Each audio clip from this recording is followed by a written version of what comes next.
This podcast contains explicit language and is intended for adult audiences. The views and opinions of Gentlemen No Class are strictly for comedic purposes and should not be taken literally. For instance, like this disclaimer. Now grab yourself a pint and enjoy.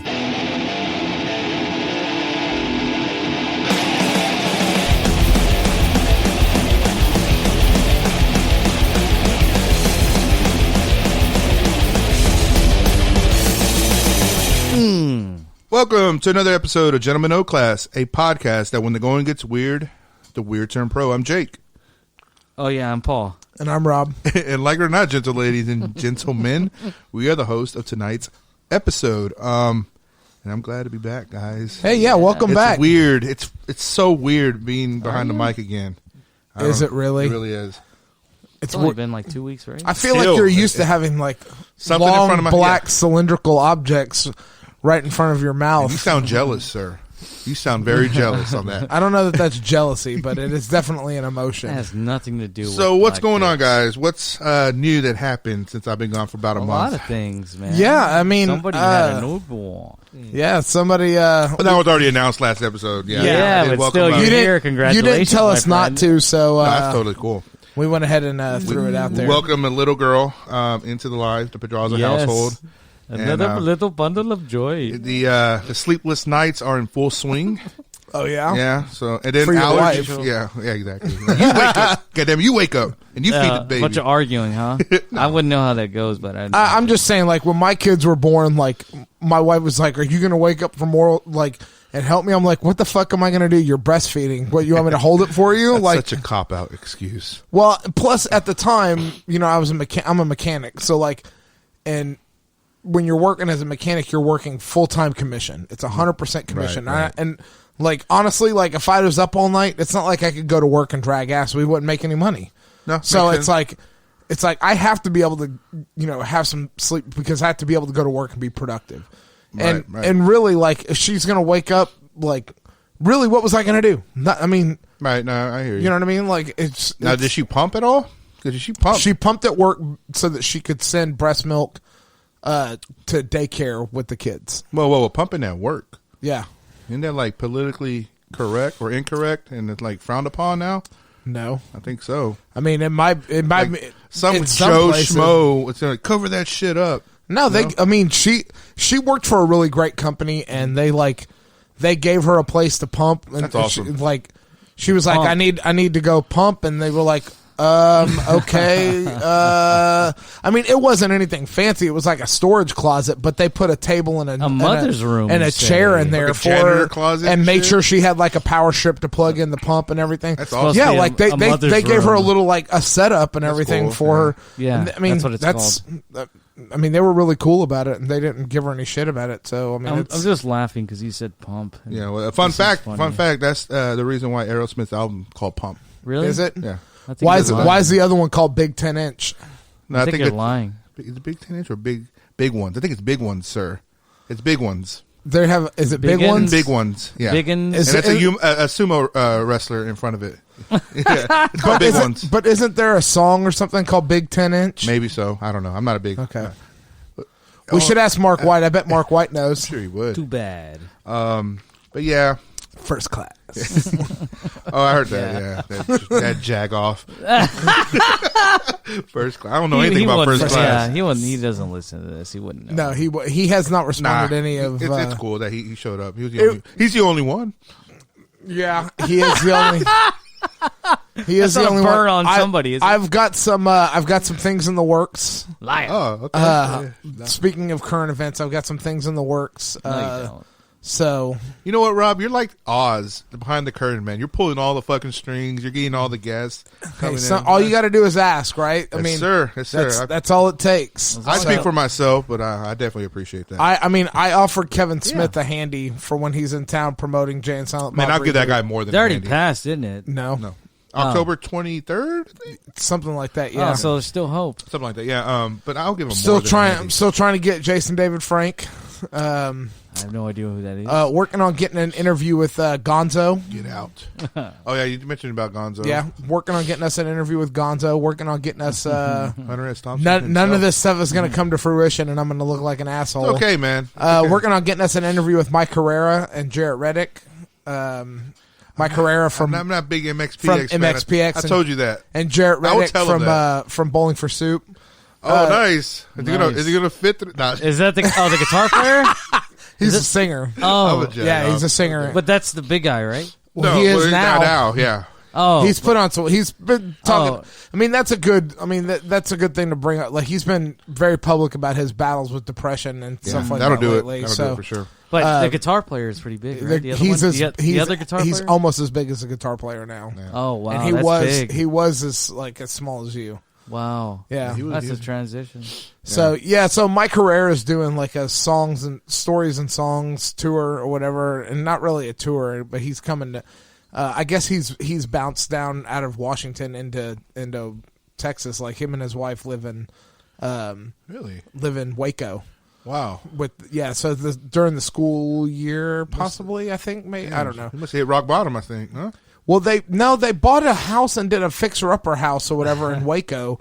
I don't know if you know who Chip and Joanna Gaines are. Does Megan watch like? Is that like the big Fixer Uppers or something like that? Yeah, I know what you're talking about. He has a book, and it's like a bestseller book. Yeah, exactly. So like, I think they bought one of their houses in Waco. Awesome. And so like, that's where they're raising their kids at, or whatever. So he bounces back and forth between Bremerton and Waco. So a lot more opportunities to catch Mike Herrera while he's in town.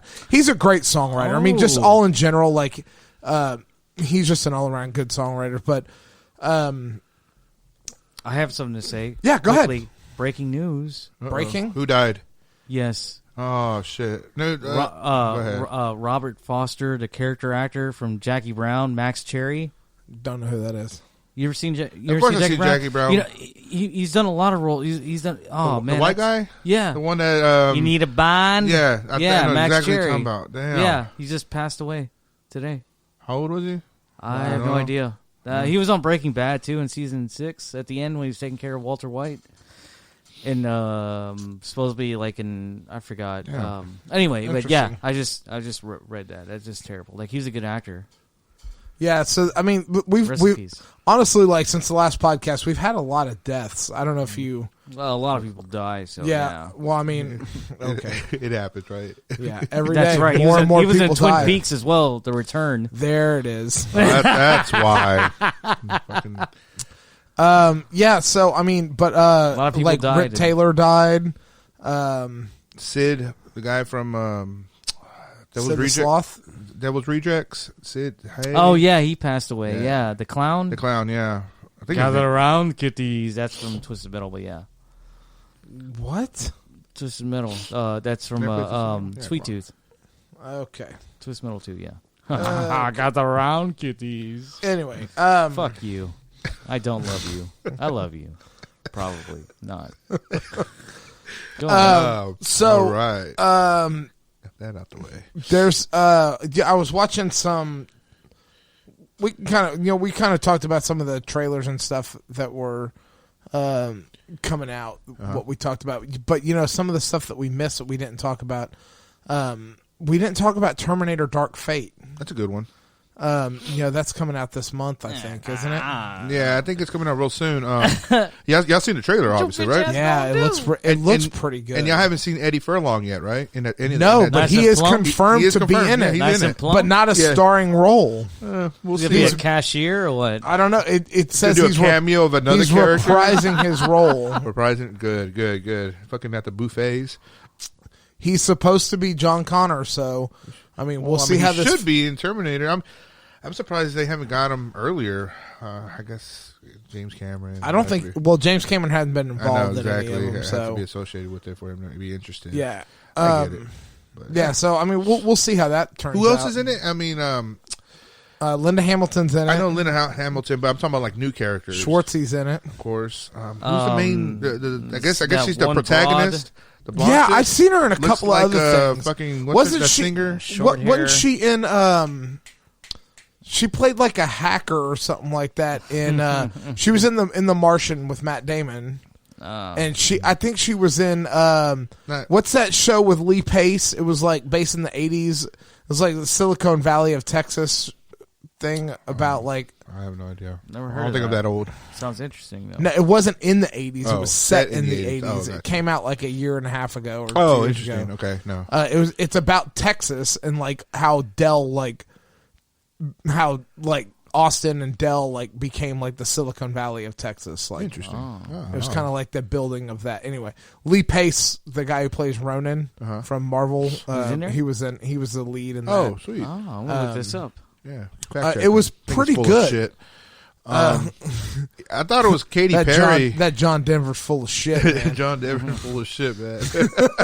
So one of my coworkers decides. I mean, he's single, so we work remotely, you know. So he's one on my team, and he goes, "Hey, man, I'm going to be late to work on Friday. I'm going to be late checking in on Friday, but I'll work late." And I was like, "Okay, no problem, man. Yeah, that's cool."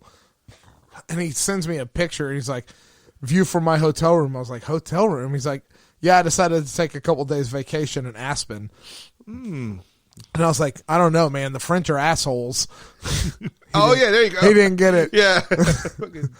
Oh man, I guess they pay you really well over there. I see, huh? Did I get a He's job single, there? so Oh I mean, yeah, that makes sense. That makes a lot of sense. I believe this show is called Halt and Catch Fire. that's what it's called. Yes. Thank you, Yeah. Paul, for proving Thanks Rob for- wrong. No, I said I didn't know what it was called. Yeah, yeah. I know you he never proved you said- wrong, yeah. regardless. Okay. Came out Okay. 2014, ended in 2017. Okay, yes, that's so. I was close. I said it ended 4 about seasons. 2 or 3 years ago. Yeah. Nice. Yeah. Okay. Very So another piece of news: Astros are in the ALCS playing against Astros the Yankees. are, and they're going to kick the Yankees' ass. Oh yeah, I hope so, I man. wouldn't know. I don't follow. I know. You I don't mean, watch sports, I'm not bragging or anything. I'm just saying I don't. Did you see the meme today? Oh, hold on. I get it. We should put this up on our page because it's really funny. My wife sent it to me. about the coal train or something like that. No, the Rays pitchers used, and then Yes, the Astros. yes, I see that. I don't get it. So the meme has the Rays pitchers used, and it's like 20,000 pitchers, and then the Astros only have 2. I knew that they were going to go deep on their fucking pitchers They this had to, game. man. I They mean- had to. It was. I mean, can't hold anything back. You know what I mean? They were. You know, it was very interesting. I would have liked to have had Charlie Morton for this series on our team. Yeah. He killed it. Did he pitch at all last night? No, No, I I'm don't think surprised so. They didn't get him out there. No, but Snell pitched again, No, and then yeah, well, I'm glad he did because I think he fucked that up. yeah. I mean, you just can't say enough about Garrett Cole. I mean, That guy's a beast. he is such a It's beast. payday for him. I think this is next year they got to pay him. If they They want have keep him. to, yeah, if they want to keep him, but they have to open up some salary cap for that. I think, I'm pretty sure No. that's the big argument. Thing is, a guy like him. This is not a sports show, but No, but wait, this is Houston. yeah, a guy like him. Do you take the risk and pay him, or do you spend? I mean, do you still keep Verlander? You know what I mean? Verlander's under contract. I mean, Is he we've under got contract? Verlander locked. Okay. I think the biggest problem, I think the bigger issue with that whole deal is that it's either we keep Cole or lose like 4 or 5 of our bullpen. And I think it all boils down to pitching because I think everybody else is already on staff, like they're already on contract. So I mean, what do you do? I mean, is it? I mean, that's kind of the age-old question. You guys are talking about sports yeah, I on know. this podcast. Well, it's Houston, so I mean, this is a big deal. We're in the ALCS. We're I don't playing know the what that Yankees, means. the American League Championship Series. Oh, it stands for something. Yeah. That's cool. All right, that's enough of that. Okay, I'm sorry, Paul. No, I'm you're sorry. not. They're not making I mean, me vomit or anything. I'm just. I don't know things. This is your show. I got you. Fuck you. I love you. Probably. No, we too. haven't heard any feedback about anybody wanting to hear our commentary track on Dark Crystal. And Well, nobody knows that we fucking did it. No, Yes, he- we he- did. He announced it. I announced it. You That did? that's I Yeah. said that it exists, and like Oh, we'll have last to, episode. Yeah, last episode. Well, then that's also you got to consider the fact that people listen to us. Or That's know who the Dark Crystal, Yeah. Crystal Well, is. you know, Yeah, our that buddies, too, yeah. our buddies over at Cult 45 did a review, commentary, whatever they do over there. I don't know what you call what they do. Of what? They don't do. Dark They Crystal? don't They do. do like the review. Yeah, they do like a review and they talk about it. Yeah, Cult Classics. Yeah, Cult Classic. Yeah, so like, Cult 45. but it's not a commentary Right. track. Like we did a commentary track for the whole movie, yeah. but they did a review and they talked Oh, about yeah. No talked about reviews. Dark They Crystal. do a lot also. of making fun of the movies. It's hilarious. Yeah, they Randy's pretty funny. Randy and Brandon are pretty funny when you put them both in the same, talking about the same movie. So Liar. Yeah. I'm just saying it because I feel like saying that. No offense to them or anything. I'm just feel like I'm drunk. So, coming up next weekend is Fandemic Tour. October 18th, 19th, and 20th. October 39th. Mark your calendars. 39th. Yeah, mark your calendars correctly to 39th. To the 18th, 19th, and 20th. Somebody didn't. I did not. I will own that. I totally fucked up, and I won't be marked it October 39th. We fucked up. I'm gonna be indisposed that entire weekend. Indisposed, he says. So it is what it is. It's okay. The better part of the podcast will be there represented. That's fucked up, man. What? It's all good. What's fucked up? No, I'm just kidding. Yeah, you may not be there either, so it may just be Paul. Oh, you know what? Because the worst part of the podcast is going to represent. Guess who's not going to show up? I don't know what you're talking about. Oh, harmonizing. That'll be Mr. Joshua Mueller. He's talking about. I don't know what you're talking about. But no. When you miss this many episodes, I mean, this is what happens. What happens? Fuck it. You're not here to defend yourself. Ooh. I will bring my don't worry, Josh. I'll stick 2-week-old daughter to Fandemic. You will? Yes. All right. You're gonna have another kid because Father Penelope will be 3 weeks old by the time. Oh yeah, you're right. 3 weeks old. Sorry, math is not correct, sir. Thank you for correcting it. We don't expect you to math well. There you go. That's next week, isn't it? That's next weekend. Yeah. For this time right now, we're recording.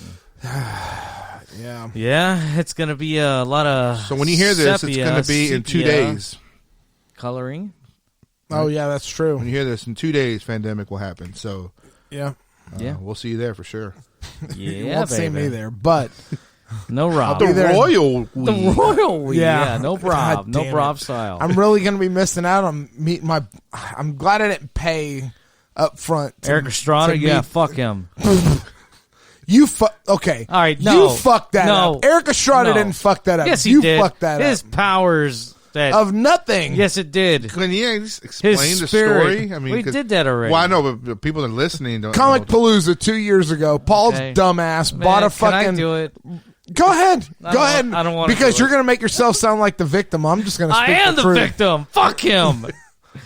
Eric Estrada told me, "Hey man, if you want to see me, you gotta buy these." Not what happened at all. Okay, well, I fucked up. I did. Paul bought a photo op instead of a fucking autograph. Exactly, and he wants to put the blame because, like, on everybody else besides himself. I was because he couldn't read. Well, yes. Fuck you.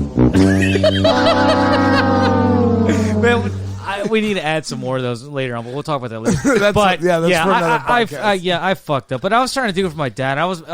My dad's a huge fan of Eric Estrada and Chips, and he bought a DVD set. And you don't think that Eric Estrada would have signed that DVD set and taken a picture with you if you'd have just showed up and done it? They told me I couldn't bring anything with me. Like I asked I'd them, have just fucking done it. I tried to. Believe me, I did. I tried, but it's like no, and it just pissed me off. Like. They told me no refund, no fucking, no nothing transferable. I told them, well, that's all yourself, fuck your mother and all that shit, but it didn't no budging. But that's not Eric Estrada. That's a Comic Palooza. I know, thing. but they still Eric Estrada. Wow! Fuck you! Fuck that midget.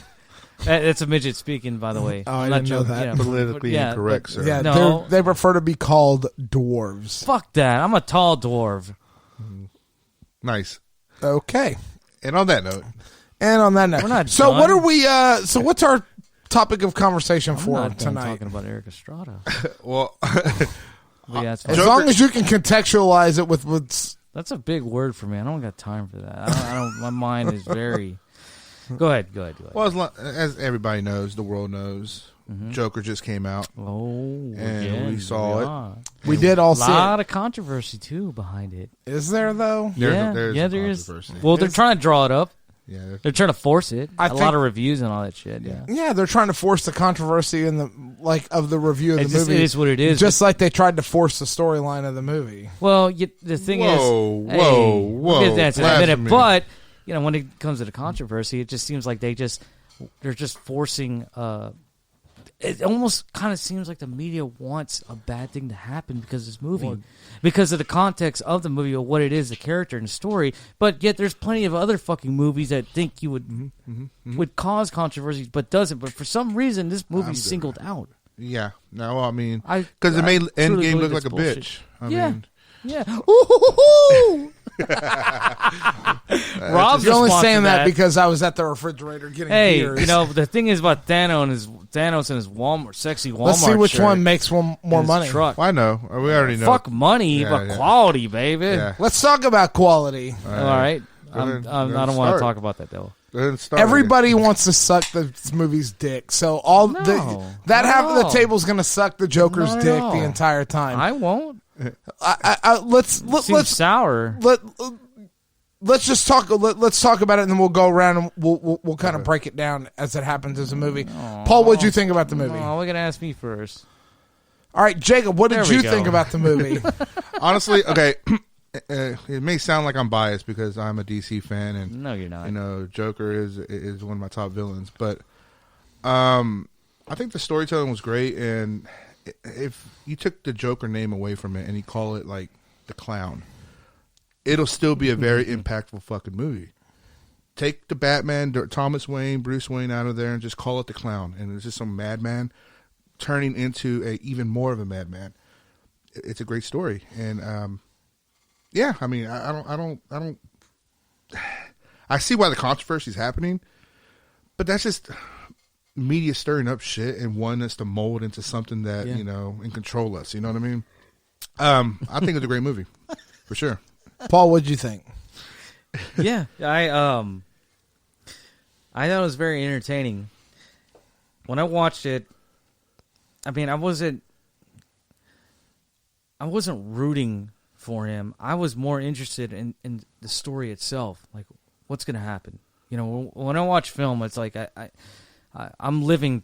Especially if I'm getting into it, it's like living through the character. Like there's no consequences. I don't give a shit what happens. Let's see what happens and let's go, basically. And that's what the Joker was no different. And I just wanted to see, as where this character went and how far it would go, and just see where it takes us, basically. And I was not disappointed. It was very entertaining. But I wasn't rooting for him or anything like that. Like at the same time too, I wasn't sympathetic towards him either. I didn't feel sorry for him or anything like that.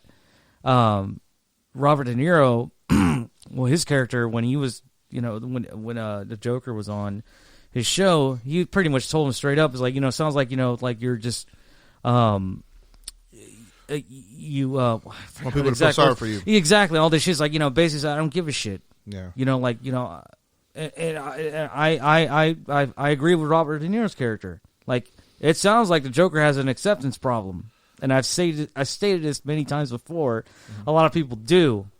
When it comes to that shit, it's like, I don't feel fucking sorry for you. I'm sorry. It's just the way it is. But at the same time, like I said, when I watched the movie, like I was really interested to see where he would go as that character, and just where the story would unfold. Like, that was really captivating to me.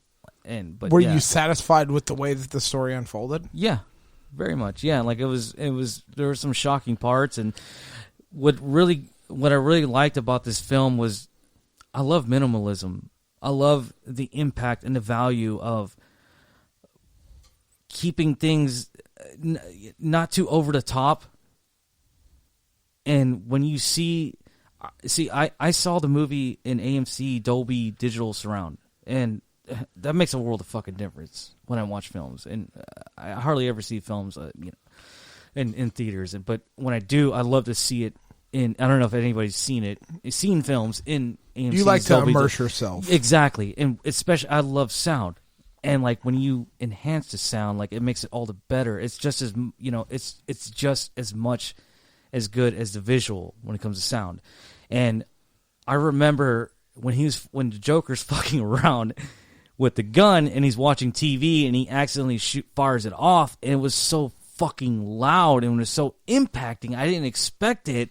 It scared the shit out of me, but it also got my attention. It's like, fuck, just that one shot was like, it just got a grip of me, and like, and it just, I just couldn't wait from there. It's like, okay, what the fuck's gonna go? What's gonna happen from here?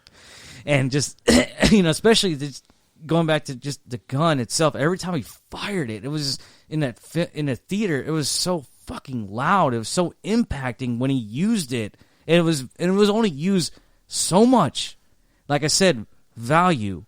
There's in the value of it, like of just things in a film. Like it's very minimal. Like when they use it, it shows, and the impact of it, it's there. Right. And it to me, it impacted a lot, and I enjoyed the movie because of that. And but that's just that's my point of view so far for this this discussion. But yeah, what about you, Rob Style? I enjoyed the movie. I enjoyed it a lot. I don't see where all this criticism, where all the hype comes of like wanting to nominate Joaquin Phoenix for an Oscar. I don't think the storytelling was that great. I think that Joaquin did a good job as the Joker. I think that a lot of the storytelling felt forced. I think that a lot of it was like you started on towards kind of the right point where this movie could have been so much more impactful had it not been touted as like this is Joker, like the character. It could have been so much more like, and we kind of hinted on it on a couple of podcasts when we were talking about this.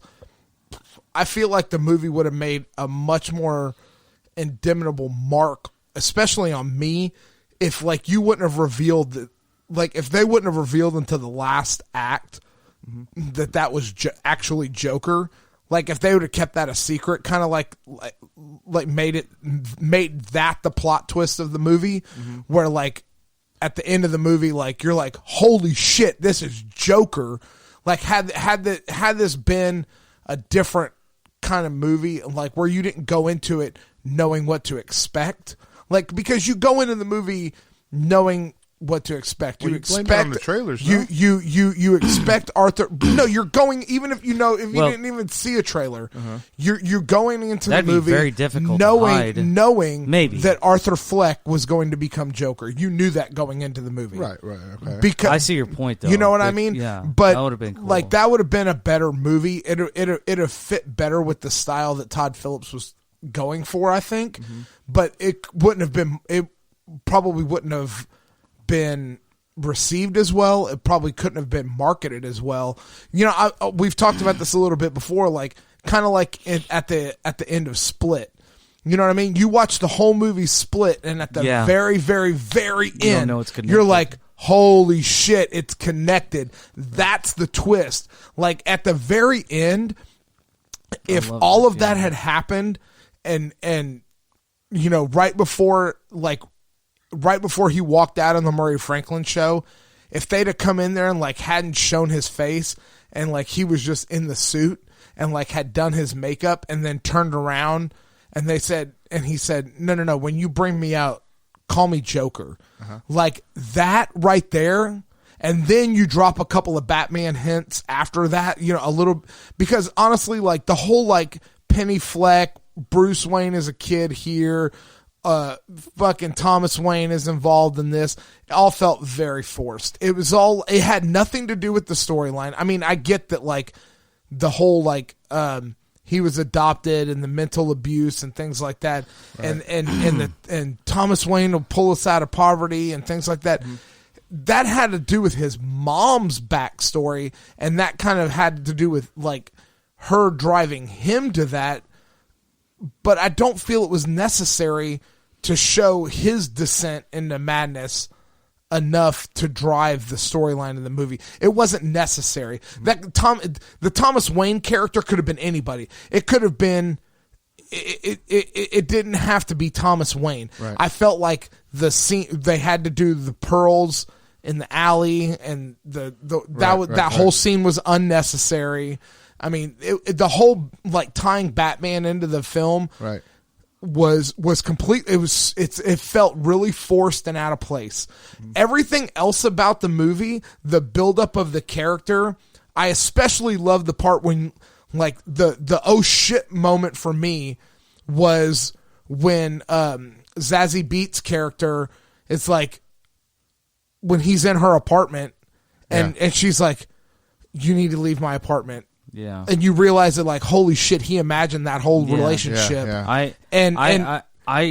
Personally, I knew it was imagined the whole time. I kind of felt it, but I didn't know. I didn't know. You know what I mean? But like, I was like, well, because like watching that relationship unfold on the screen, my whole thing was like, well, this relationship's going to get stolen away from him somehow. Yeah. Like, I was like, that's going to suck if this character dies, because I really like this character.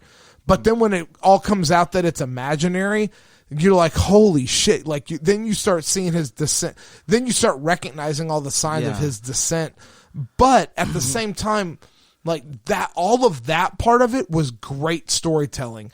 The part where he fucking stabs the guy in the apartment and then lets the midget go. He couldn't The reach midget for the couldn't door. reach for the door lock. But that was fucking great. Well, how he fucked with them too. He's like, like, before we get into that, I think that the Thomas Wayne aspect of the movie was very important. And the reason I'm saying that, for one, it gives you the connection between, you know, Joker and Batman. Right, but that's what I'm saying. I don't think it was necessary. But also, I think that the movie ties into not only what's going on with, you know, the whole mental health deal, right? But it also goes with what's happening today. And I think it was a little bit more a political aspect, you know, like the whole Joker uprising, everybody going on the Joker side, you know, going crazy and chaotic, ties into what's today's Antifa's going, and they're going chaotic. The Thomas Wayne, the guy that made something of himself, he's that 1%er, you know, and he makes that comment in that movie where us that made something of our lives look at the people that don't as clowns. So it ties into what's going on in today's society. Just like with Heath Ledger, that storyline ties into what was going on in 2008 when, you know, they did the whole Patriot Act shit, and how, you know, Christian Bale wants to get like all the fucking security and like, give me all control, and we're going to use people's cell phones and everything and tap into that security. That's what happened back then in that time frame with the whole Patriot Act and everything like that. So I think this ties into today's parallels to today's society. Yeah. So I think the Thomas Wayne aspect not only just ties Joker to Batman, even though he doesn't know Batman's Bruce Wayne, right? But it ties into, you know, Thomas Wayne being that 1%er and being better than everybody, knowing that he's better. Yeah. And I mean, he even says something where when he makes that comment, he has to kind of apologize, and he tells, no, don't worry, if once I become mayor, I'm gonna clean up this town and I'm gonna take care of all you guys. And he kind of tries to re-justify what he said was wrong and make that. And it's just it's a fake politics that's going on right now. Yeah. You know? And I think that just Ultra Todd Phillips. Exactly. You know, it complements on what's going on today. Well, I disagree with you. I mean, I agree that the Thomas Wayne Wayne-esque character was, I mean, it is a direct reflection of society right now, but I don't think that they did a good enough job showing and building the backstory of what was going on in Gotham, why it was going on in Gotham. You know, all like, why is there garbage? Like, why is everybody so down? They didn't give any kind of backstory of any of that. Like, it was just kind of like, you just assume that Gotham is bad. Everything is bad in Gotham. It's also an origin story. It wasn't like, right. But listen to what I'm saying. Like, go back and watch Batman Begins. Mm-hmm. They build that whole like economic crisis in Gotham. They build it. They give you enough backstory so where you can really feel like what the struggle of the people is. They did not do that in this movie. But that movie is about a hero trying to clean up the town. Right. So this is someone living in the slums already. Right. That's being walked on already as it is. Every city has those slums. Oh, exactly. So like you're proving my point. That means that this whole like Thomas Wayne thing was unnecessary because he was already in poverty. He's already in poverty and struggling. You don't need to bring in the Thomas Wayne character. Sure you do, because that's just another thing that adds to the list on why he ticks. You know, the shit that, you know, his mom is going through, thinking that it's real. The entire movie, he never focuses on their economic situation. He very rarely focuses on, you know, the only time you ever really hear Not necessarily when you hear Thomas Wayne make that comment. Let me finish. Let me finish my thought. Right, but like the Joker, right. Arthur Fleck's character, never really reflects on like we're poor, pity. Like the only thing ever references to that is that he doesn't eat so that his mom can eat. Now there is, but that isn't true though. He does reference it though in the scene where, like I said, that scene that he says people that made a life of themselves look at the people that didn't as clowns, and he's looking at that interview and he's smoking a cigarette on the couch, nervous as fuck. And he's like looking up and he's shaking because you could tell that this guy is pissed based off that comment. So I didn't take that scene that way. I took that scene as.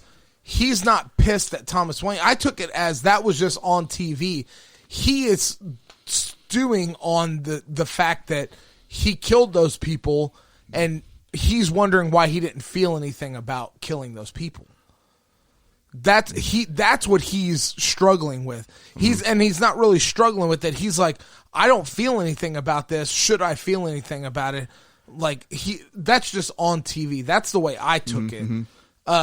But I mean, I think that what I'm saying is like, I'm not saying that the character itself didn't struggle with that. I'm saying that it wasn't directed. Not directed, but I don't think it was conveyed to the audience well enough to like really understand like the economic and the economic strife that was happening in the city, why the mayor was corrupt, why the garbage strike happened, why all these things went boom, boom, boom, boom, all these points that they were arguing against politically. That, yeah. They didn't build any of that. They didn't build anything like of corrupt police. Like that would have been great to see, like some kind of like, why are they, like because that's the whole thing in the comics is like, the police are corrupt also. Right. So like they didn't build any of that. They could have started, even if, Bruce is, 10 or 11 in that movie, give or take, right. You know what I mean? Like you figure you've got a good another 10 years before he hits the quote unquote Batman Begins age. Right. So like you've still got, that 10 years where Bruce struggles and, the economics of Gotham still are in the same place. I mean, you could have at least started like where like the mafia is coming in and like why these things are this way, like how the cops are starting to become corrupt and make the situation worse. Things like that. I think that like the movie, like I said, I don't think it was a bad movie. My criticisms of it are based solely on the expectations. Everybody's talking about like this was such a great movie. I don't see it as a 10 out of 10 or a 9 out of 10. I mean, I really see it as, I probably give it like a 7.5 or an 8 out of 10. It's a good movie. I just think that like all of the little pieces would have made it so much better. I can see where you're coming from. But to me, I just think that it was strictly a story of someone that potentially, when triggered, and when he goes into that apartment with Zazie Bates, he says, like, hey, you need to get out of here, and this and that.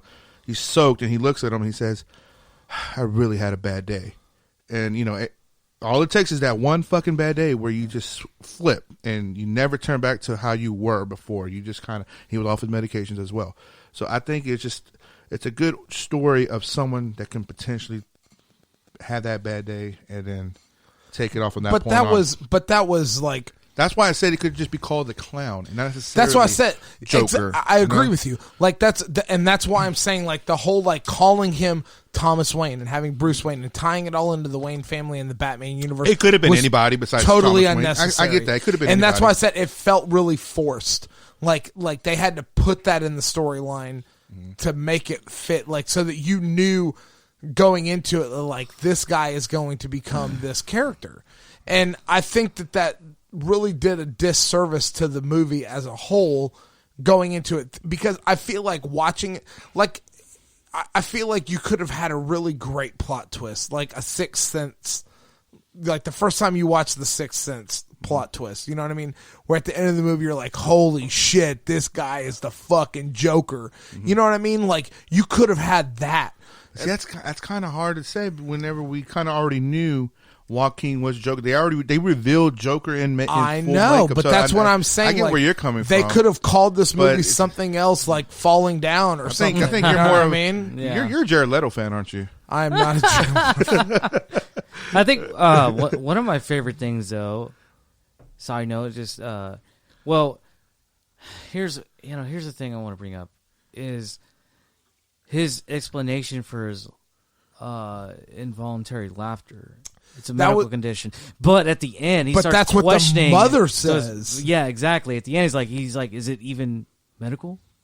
Yeah. Yeah, like you Through start trauma, to wonder. like, he was but like, if you what look- the? But initially, before that, though, I like how they introduced that. Like and I looked it up. It is an actual. Yeah, it's a condition. It's a condition, and And it's like a you choking can't- matter. He can't Like stop yeah, really, right? but like that's what I love about it. Like if you pay attention, like.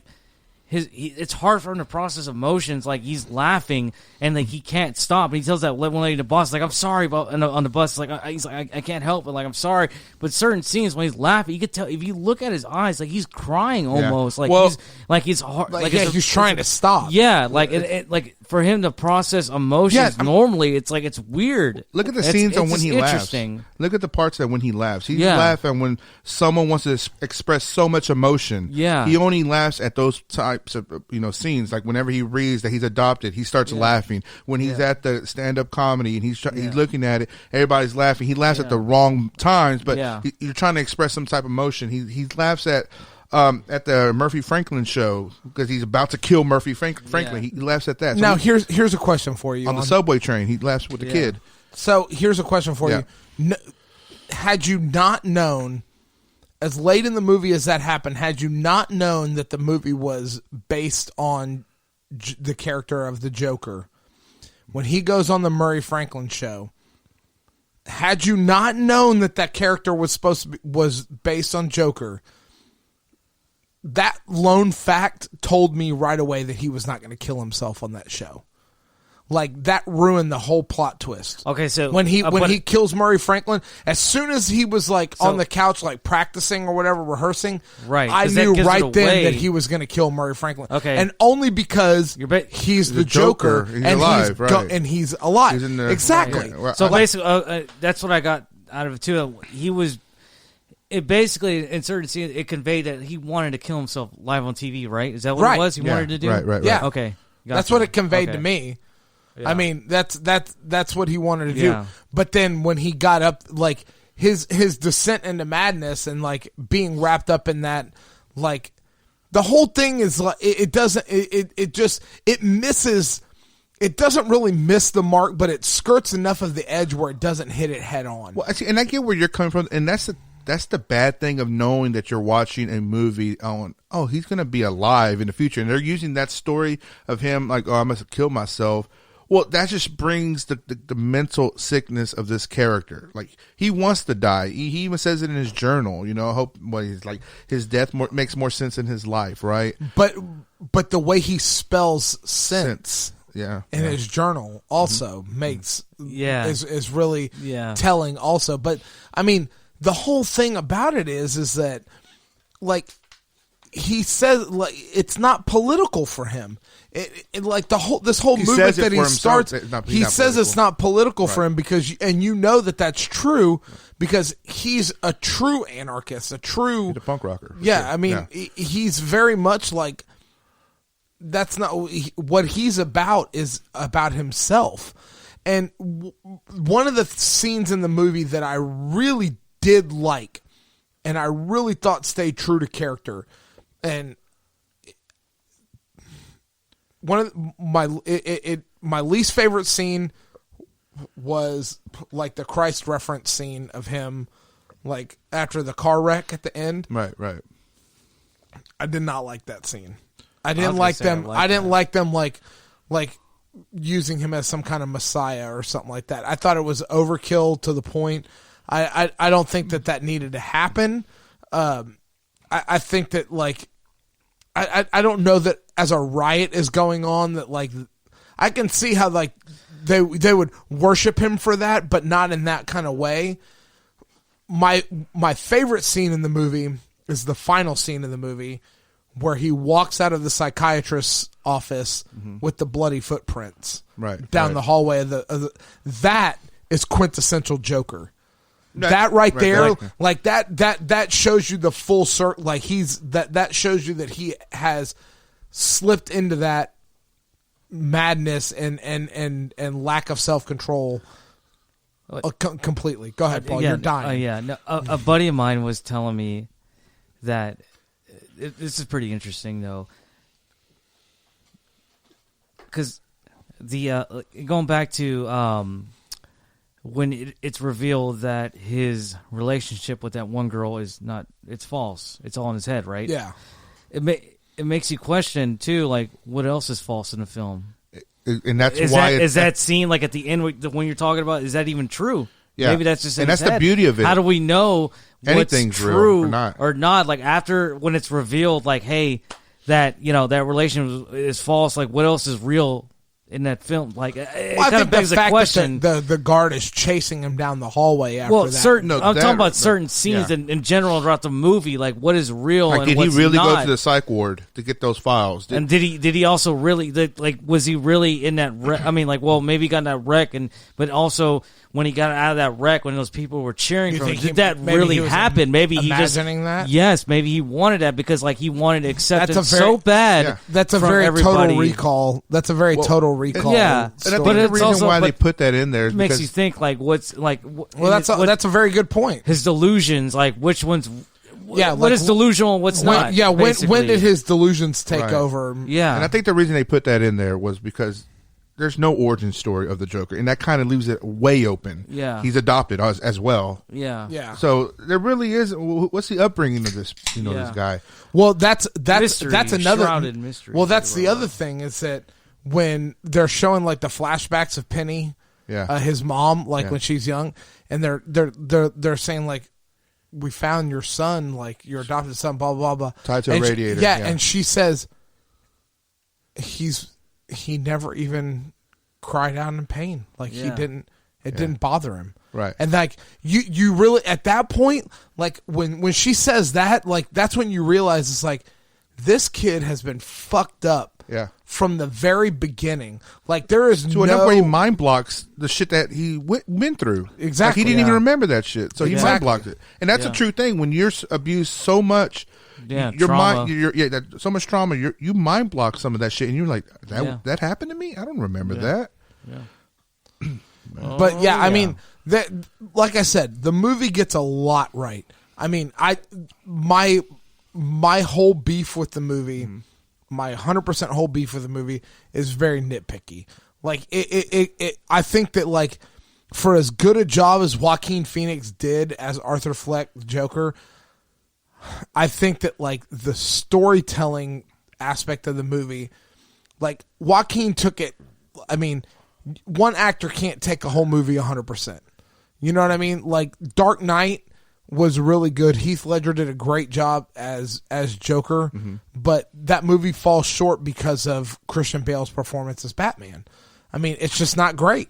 I mean, let's just be honest. Hold on. Dark Knight's not great? No. I said Christian Bale's performance as Batman Okay. is not great. Well, I mean, swear to burn. Exactly. There's parts in that movie you have to, if you're going to pick apart a movie and you're going to say this is one of the best because let's just be honest. The Joker is a very, very, very difficult character to play for any actor. Obviously. Because it is somebody playing something that no human being can relate to in any way, shape, or form.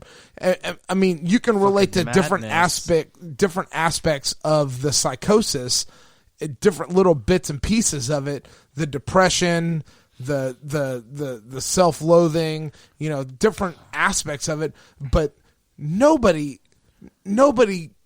in their sane mind can honestly play that character and portray it correctly without some kind of psychosis or madness behind it. So, and that's what happened with Jack Nicholson. That's what happened with Heath Ledger. And Jack Nicholson even said himself, he's like, you have to let yourself go a little bit and fall into this psychosis of the human condition to really play that character 100%. Right. And he told Heath that, and Heath had struggled with depression and substance abuse before. It could be an age factor as well. It could be Heath was a 20-year-old dude. That's true. And Joaquin's in his 40s. Jack Nicholson's in his 40s, and that's true. They're a little more seasoned. That's true. I can only assume though. I don't know. My whole thing was that as far as as great a job, because I will get like my only criticism in this movie is the subtle nuances of the background story.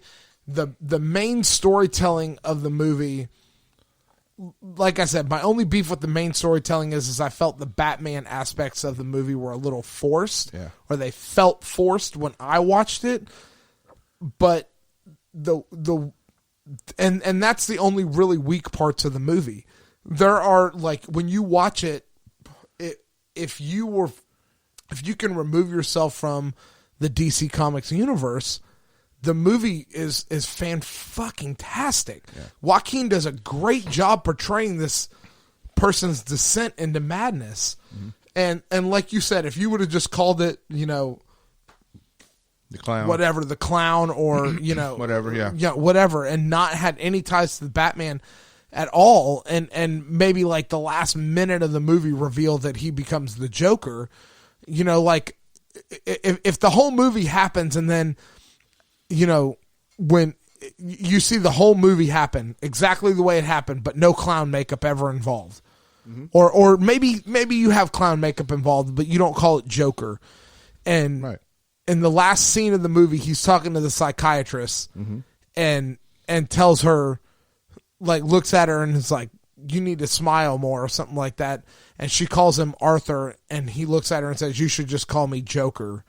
And then you see him walk down the hall with the bloody footprints. Mm-hmm. Like, that would have been, to me, like, oh my God, like, this is the joke. Like, you kind of feel it coming. And then when that big dick hits the fucking table at that point, like that would be, to me, would have been more reflection and been more of the penultimate buildup that, like, that performance that Joaquin gave. You know what I mean? I get where you're coming from. I feel you get what I'm saying. Like, I know what you mean. I feel like, but that's nitpicking the I guess it is nitpicking camera angles and like the storytelling. Like, they could have ended it whenever he was on the top of the hood and he puts his fingers in his mouth and he pulls the blood, making a smiley face, and bam, Joker title comes out. That would have been badass too, right? Yeah. When it comes down to the storyline, to a degree, I know where you're coming from, because the thing I did not like for sure is that there's a possibility that Arthur was the son of Thomas Wayne. That's too close. That's too close. I mean, Penny worked with Thomas Wayne. Great. That's as close as you need to get to the Wayne family. But the fact that you could be actually a stepfather, that's ridiculous. But that's my only beef on that movie. That's what I'm saying. It was too closely. That's you're agreeing with me that you think that it felt a little bit just forced. That part. I kind of wish they didn't do that, but I mean, that's not something that I'm gonna shit on, saying that the storytelling wasn't that great or whatever. I think that it was. I would give it a solid, to be honest with you, like an 8.5 out of 10. And that's what I said. Yeah. I said 7.5, 8. 8.5 or 9. I mean, I think that it's probably, to be honest with you, it's probably like, me and my coworker were talking about this, and he made a good point. Like, think about it. In the last decade, where would you put it at? And I'm trying to put some movies out there, and I think it's probably easily within the top 3 to 4 movies that I've seen in the last decade. That says something. The fact I saw it twice. Oh, it was great. That says something. You know what I mean? Like I said, I'm not going to disagree with you. Right. I think that it was really good. But, like, the one thing that DC has over Marvel is great characters. None. No, this movie. This movie. Well, they need to use this movie as momentum and do something. DC has very, very deep characters, and when I say deep, I mean like they're not like Marvel and being a bitch. Is that what you're trying to say? That's not what I said. Marvel's a theme park. What I'm saying is that Martin Scorsese. What I'm saying is like when you look at the characters of Marvel, you see overall human beings doing the best that they can in the situations that they were dealt. They're ultimately flawed, but they ultimately succeed. With DC, you see these characters that are ultimately flawed, and yeah, they ultimately succeed, but in a lot of times they don't succeed in the way that they probably should. You know what I mean? You know, a normal person in the situation doesn't turn into Bruce Wayne, or Bruce Wayne doesn't turn into Batman. You know what I mean? A normal person doesn't turn into Joker. You need tragedy. And that's what. Do you? There's tragedy every day. Yeah, well, I mean, and you don't have 100,000 Jokers walking around every day, and you don't have 100,000. You don't have 100,000 Batmen walking. But you also don't. I mean, go through what Joker went through. You know what I mean? But there's people that do go through that. I'm just talking about. No, I'm talking about how Bruce Wayne became Batman because of tragedy. Product of that? Right? How Arthur or whoever turned into Joker because of tragedy, and that's what it is. And bad shit happens, you know. Well, that's true, but that's just what I'm trying to get at. But and there is a lot of like that psychosis is there, and then the tragedy happens, and that's the tipping point. You know what I mean? And that can be said for any. That's prevalent in any modern American serial killer. I mean. Absent of fathers, basically, for a lot of serial killers. That'd be an interesting study to read, because I don't think that that's necessarily true, but I mean, a few off the top of my head. I mean, Ed Gein, Mindhunter explored that a lot. Ted Wayne, or not Ted Wayne, John Wayne Gacy. Yeah, Ted Bundy had a perfectly normal co-head killer. His mother tormented him. You know, but his father was prevalent. His father was there. No, his father wasn't there. The co-ed killer? Oh, what's his name? Edward Kemper? Ed Kemper? Ed Kemper. No, okay. Yeah, the father. Yeah, father. But he was a lot. But a lot of it explored. The mothers were very. The mothers were there, but the fathers were absent, and the mothers were just terrible to them. Well, and that has a lot to do with their delve in psychosis with their sexuality and things like that. What's interesting too about that too is like serial killings. But like you said earlier too, there's a lot of people that go through the same like scenario too, and they turn out fine. But why do those certain people that have the same environment? That's the big question. It's just how to me, just certain people this can only tolerate or handle. You know, they can only. They can only handle Why do so certain much. people slap their wives? You know, it's just like that. I mean, everybody gets in arguments, but she shouldn't have talked like that. Yeah, that's fucked up. Certain people can only handle their frustrations and their anger, but so much. I will go on record that I'm not gonna judge. That's really going to psychological. Rob just a Marvel fanboy.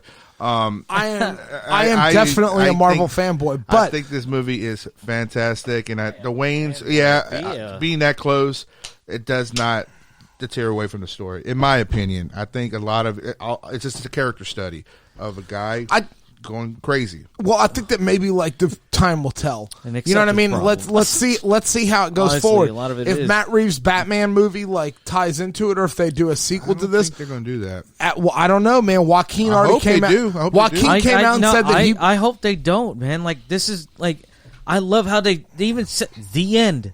That's it. That's the way it should be. I'm not saying that. Because of that, like there's not an opportunity to continue it, but I love that's how they ended it. There's no post-scene credits. There's none of that. It's just this is it, and that's it. I love that. But I that think standalone. Yeah, I love that though. That's just me. I like the rebellious nature of that, but this is such a good story, and it does set up a lot. Fucked with though. Yeah, but no. But the whole thing, is like you've got. It's like leave it alone. But it could be. I mean, the potential is there for it to be so much. But it more. Also could be the potential of being fucked up. Done right. It could be so. But to counter your point, no matter what they do after this, it should and will not ever detract from what that movie is by itself. Yeah, that's true. I don't think it would. I still think it should just be left alone. I that's love like that. your opinion, man. But Yeah, that's trying of to course. get at. Fuck you. But That's yeah, I'm being just like talked over all the time, your trying to get opinion, a man. point. this is very But- on etiquette wise. Go ahead. no, but I'm trying to compliment ahead. what you're trying. But what to I'm say. trying to say is Hold on, there you go again. I'm just fucking No, around. but it's like Go ahead. Warner Brothers hasn't had the praise that they're going to get from this movie in a very, very long time. Yeah. So with it'll this mature well. with this praise, I they may believe so. change a couple of things behind the curtains, and they may be like, you know what? Maybe we do try to build off the momentum off this movie and introduce a Batman, or maybe just have another Joker. Because even before this movie was released, they stated that.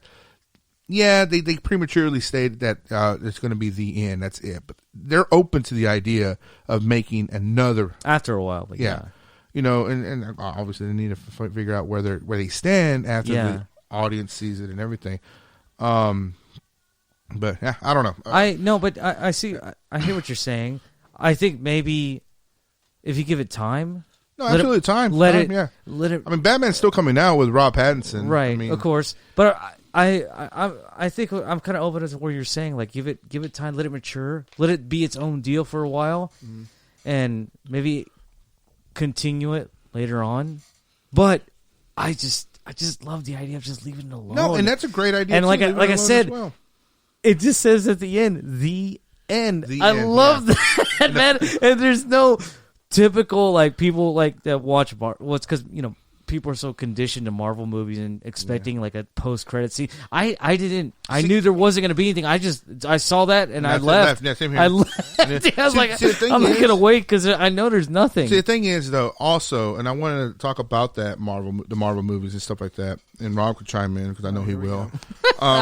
It's just There he is. no, it's just like, okay, you see, Infinity War, you see Endgame, you see all these other like Spider-Mans and everything.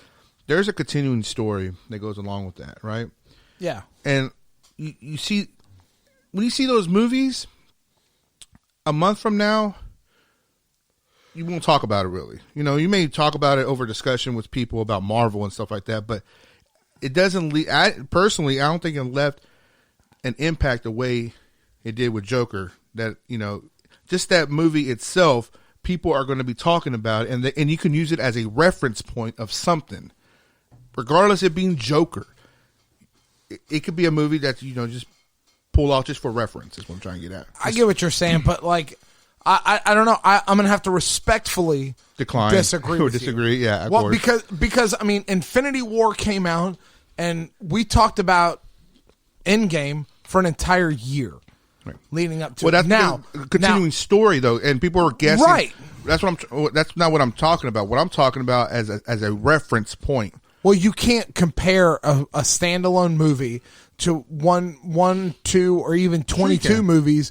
No, you can't, because you're talking about Joker as one movie, as a standalone movie that is not part of any kind of continuating storyline or anything like that. Versus Marvel Cinematic Universe, it's 22 movies and a continuous storyline from start to end. You know what I mean? Something that's never been done before. Venom. It's a terrible Spider-Man. fucking But movie. Spider-Man, the first Spider-Man movie, right up until like not recently, but I guess maybe when did they started doing these like movies that is going to have a continued storyline? 2008 Iron Man came Iron out. Man started. Okay, what was before Iron Man? The Incredible Hulk and what Iron else? Man was first. Was first. Okay, I don't know. I look at it as like in today's society, this shit could happen. And that's my reference point to whatever I saw on the screen. Well, that's a whole different point of view. Like what you're saying is that the Marvel Cinematic Universe is an escape from reality. What Joker did was confront you face to face with things that are happening in our society right in front of you that people should be well aware of, but they choose to. And that's ignore. what I'm talking about, where people are going to be discussing that. That you're exactly right in that point. That is a great point that you bring up, because it definitely brings to the table the topic of conversation of, number one, mental health in this country and the stigma surrounding mental health and mental health care treatment. You know what I mean? And the way that society fails at treating, patients with mental health disorders. Right. I mean, the fact of the matter is that it happens every day. If people get overlooked and they get words are escaping right now. You know what I mean? But like they get overlooked and they get. It's just ultimately the way people treat people, though. Like the way Thomas Rain made that comment. Yeah. Robert Franklin calls him up. I mean, Murray Franklin. I was going to say, though, Yeah. like, I don't know if, like, when I saw this scene, I don't know if you got, because, well, I knew Todd Phillips was saying, like, a lot of this movie has a lot of parallels to what it is now and woke culture and whatnot.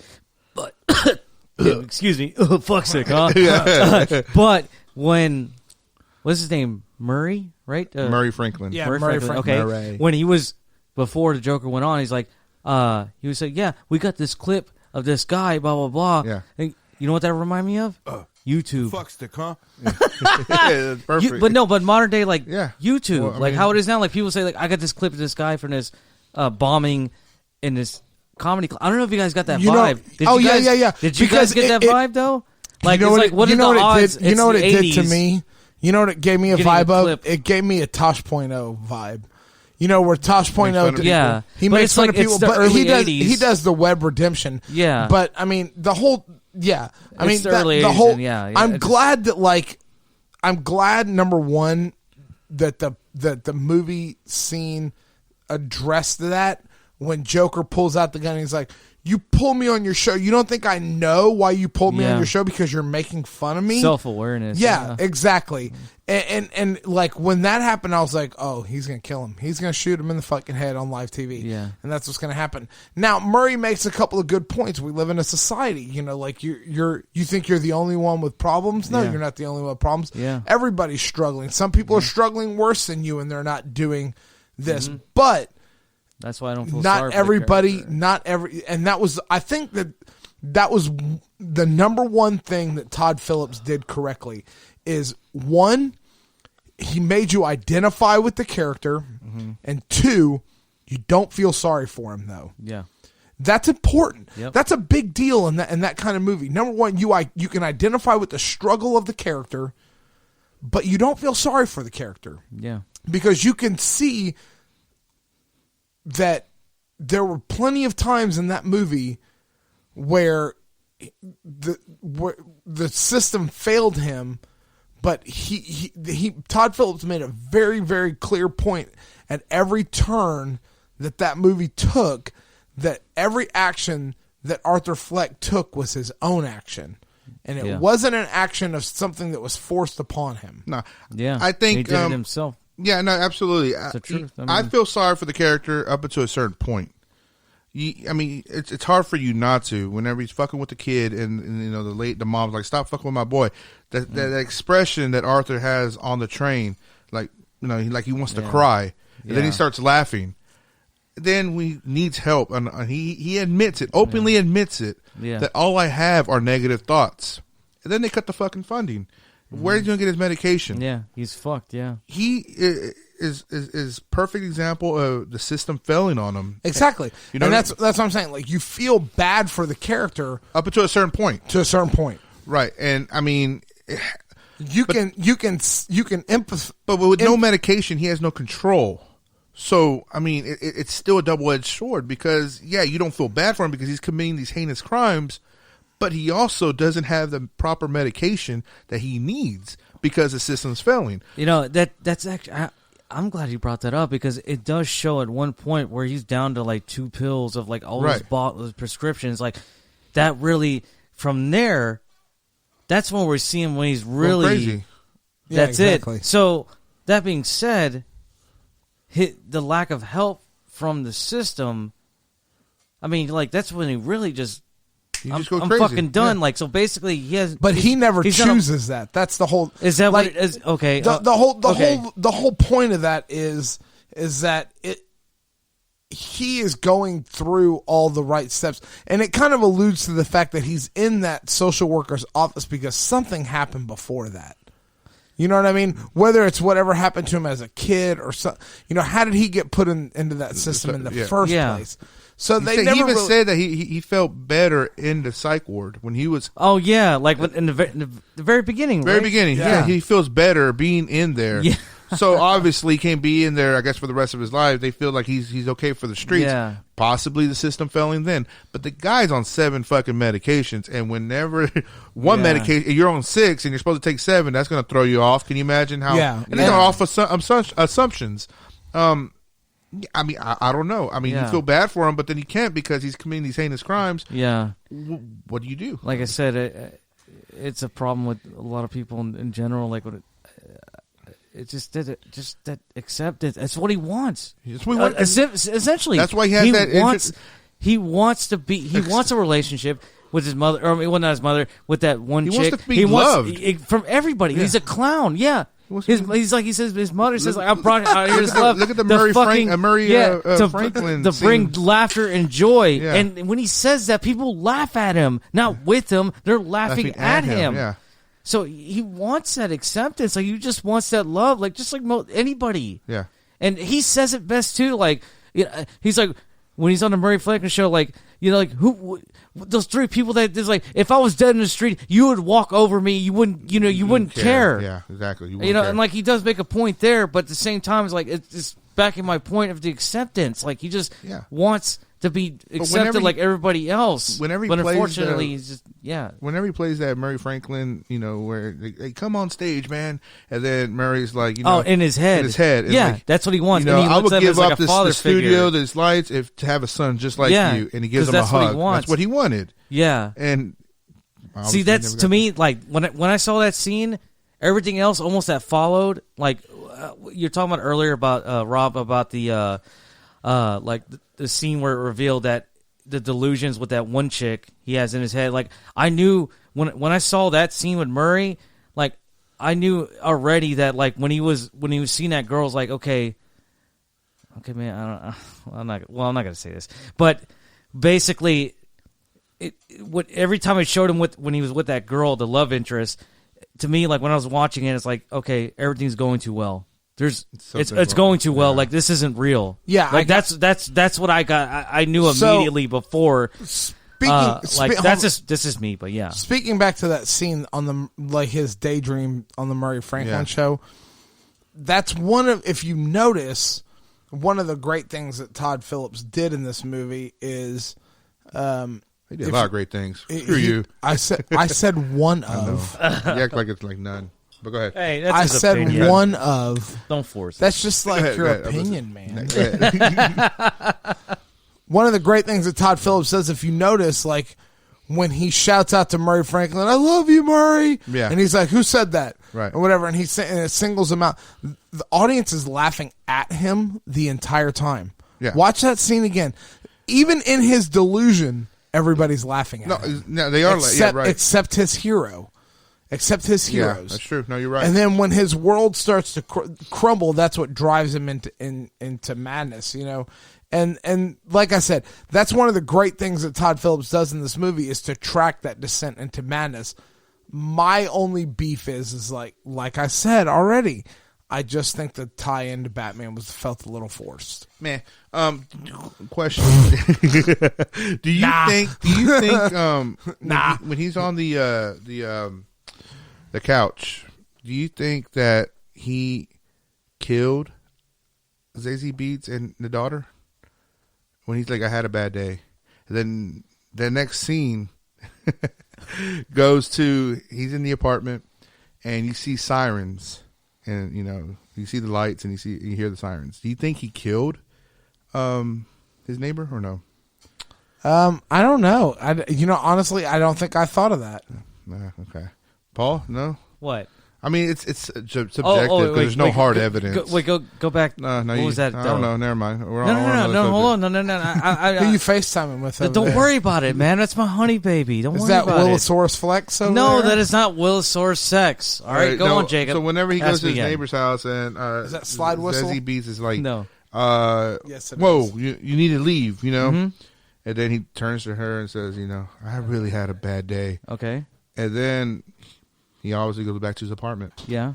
Oh. And you see sirens in his face, and you hear the sirens, you see the lights in Okay, his so face. are you saying did he kill her? Did he kill her? No. Okay, no. Because he okay. does the okay, the yeah, hand yeah. to the gun. Okay, head, yeah. That the okay. gun to the head That's motion. confusing. Okay, I talked to my man Caleb about that. Yeah. You know, right here. Yeah. Caleb? That's actually a good. I'm glad you brought that up because we had a very discussion about that. A good discussion. Okay, very very good discussion. I'm fucking drunk. Forgot Fuck, the adjective man. on there. Thank you. Yeah, fuck off. Daddy's listening. Don't worry. Yes, Daddy. So, it's all paying attention to the character and because if he, okay, as demented as the Joker is, he does have some kind of moral compass or No, some he kind does of not. okay, That's the whole okay, point. okay. No, he does have some compassion. No, he does not. Hold on. Well, I'm Let him just saying finish. based Go on ahead, what finish he's saying because he didn't kill that fucking midget. We don't know that, but based on what we saw, Because he said the midget was always nice to him. Dwarf. okay, that's what I'm saying. He's a fucking midget. That's what I'm saying. That being said, he's got some compassion, a little bit, okay? At least towards him. So I'm trying to think about, fuck you. Fucking hold that shit in. Let it out. I don't fucking care. I'm listening. Go ahead. But with her, Yeah. Sorry. I'm trying to think because, she never really crossed him, but at the same time, she never really. She had nothing to do with it. She had nothing to do with it. It was an entire But- relationship built up in his head. But yeah. But at the same Off time, of with one you know, interaction okay, on the elevator. of course. But where it dictates to where, okay, did he kill her or not? Well, based on what we know, and I'm also trying to factor in because at the fucking very end, this is how dark he is. He kills that fucking social worker no matter what. Yeah, that's what I'm saying. He doesn't know her. She really didn't He was cross also him necessarily. really off his meds, though. Yeah, that too. Yeah, He was in Okay. a psych ward. Was he off his meds? Oh, You think they would have ooh, meted good him up? question. Good question. Good Yeah, question. You're right. I don't. Interesting. Well, I don't. they I don't don't. do they? I I don't don't think know. he did. I don't think he killed her. I think 100% he killed her. Well, that's good, I and don't it's think great he about did. this. That's what's great about this movie because it bears those questions. Now, the I only, think that any time that in the movie where something was shown that wasn't, they always addressed it. Todd Phillips always goes back and addresses it as this is true or not true. He showed that the relationship was fake. He showed that his relationship with his mother was fake. After the bloody footprints in the hallway they don't come back. They don't disappear. So the only reason I think he did, and I'm gonna side with Rob for a change on this one, is that hold on, say that again. the only reason I Gotta think he pee-pee. did is because remember what I said. Hang up Paul's phone. Whenever he laughs, he does that uncontrollable laugh. It's whenever there's something that he negative, or he wants to get out some sort of emotion. So whenever he sees Zazie Beetz on the elevator and she does that gun to the head motion, and they leave the elevator and he's walking down the hall and he's like, "Hey, yeah," and he does it and he does it a little bit more animated. Zazie Beetz kind of gives him this look like, "Whoa," and he smirks like he wants to laugh. Maybe that's what kind of triggered this girl into his mind and it followed the storyline. And maybe he wanted to react negatively at that moment, but he didn't. I don't know, but he made a smirk. And I'm just, why would he make a smirk, I don't know. But then again, why was there lights and the sound of a siren going off right after he leaves her apartment? I mean, they lives in the hood. You live in the Exactly. hood. That's you've true. grown up- That's true. I mean, you've lived in the hood. I I did mean, too. that's Yeah. fucking, and the shit just happens. Maybe that's just to show you that violent stuff happens all the time. That's why the police weren't onto him from the beginning. Right. You know what I mean? Well, fun fact about the movie. Well, I mean, it could be foreshadowing, I guess. I don't know. But fun That's fact, just interesting. fun fact about that film, my man Caleb mentioned something about it. On the train where he kills those 3 guys, there's fucking 8 shots. I counted it on the second go around. I counted it on. Caleb did make a good point about that. Yes, it is a 6 shooter, obviously. No, I mean really, because it's this movie's full of delusions. Because think about the perspective of the fucking So maybe Joker, though. but the last 2 shots are him standing over that last body and firing. So maybe that's a delusion of his that he has, that he didn't really do that. Good point. Yeah. Good point. Yeah. Maybe he didn't get those last 2 shots in. I don't So know. what were we talking about when I was dying laughing uncontrollably? Because I was thinking of think something from another movie. You were saying something like Endgame sucks and Joker wins. Yeah, very No. much. Yeah, That's what it I was, yeah. clearly heard that. Yeah, I think so, man. I think that money, money talks. So like we'll see whichever one makes more money. Fuck and money. that's Quality, exactly, baby. and that's the problem with today's society. It's all about the money. Oh Jesus Christ! Hey, I'm just saying, it's all about the money. But I mean, it's whatever. Yeah, we'll go see on how. that tangent Well, later. it all depends. Like which one, what's more sustainable. What were you saying when I was like? Because I had a good joke and I was going to throw it in there, but you were making a decent point, and I didn't want to interrupt you. What do you get when you cross a mentally ill patient? Whatever he finishes off, and then pulls out the gun and shoots Murray. Murray. No, but and his dancing, man. I'm like, what's crazy in that? And I knew that obviously he was going to kill Murray, right? But if you look at the Dark Knight Returns, there's a scene where Joker with his doctor goes on to this talk show, and the doctor is defending the Joker, and the Joker's like, "Oh, this mug. Do we keep this mug?" Like, yeah, we have a whole bunch in the bag. You can keep that. That one is yours. And then the Joker fucking breaks the mug, stabs the fucking shard of glass in the doctor's throat, and then he unleashes Smile X, and everybody in the crowd is laughing and stuff like that. What are you talking? I don't remember What? that. That's in the Dark Knight Returns, the animated. Ah, okay. movie. It's like I didn't but see this that. is I was kind of like, the I same thought that thing was a with movie. the Murray Franklin show. In the Dark Knight Returns comic book, he goes onto the show and he kisses. I think she's And like a yeah. sex Yeah, ed and that's how instructor. it spreads. And that harkens back to the original Batman movie Right. with the makeup where it was spreading Yeah. the deadly. Oh yeah, the Smile X. Yeah. Oh, Which also another good Michael point. Keaton? Yeah, the Michael Keaton one. Yeah. Another good point is, okay, Arthur Fleck, he doesn't seem like he's the smartest guy. Is he going to be the Joker that's going to eventually engineer something like the fucking toxin that's going to make everybody die from smiling? But he never was the one that did. He had the idea. He never could do it. But see that's But he the always idea, hired even the some- idea, though. I what- think that, like, honestly, like the way that he. We don't know. We won't You know, don't know. obviously, yeah. Because, I mean, I think that, like, if you want to get, like, right to a Joker, like, the heart of the Joker personality, I think you have to go back to Heath Ledger's The Dark Knight, where he's talking to Harvey Dent, and he says, "Do I really look like a guy with a plan?" Yeah, exactly. Yeah. You know what I mean? Like, this guy is mentally deranged, and his psychosis is very deep. He what he explains, like, he's like, "I'm like a dog chasing a car. I wouldn't know what to do with it if I actually caught it." Right. You know what I mean? He just does something because he hilarious. feels like he wants to do it. He doesn't really know what to do. He's just doing he's it. acting on impulse. Yeah. The entire time. That's all he's doing. There's no plan. And he's just winning and winning and winning, and he's creating. He's being the leader of all the gangs. yeah, hashtag winning. What are you gonna say, Paul? Were you gonna say something?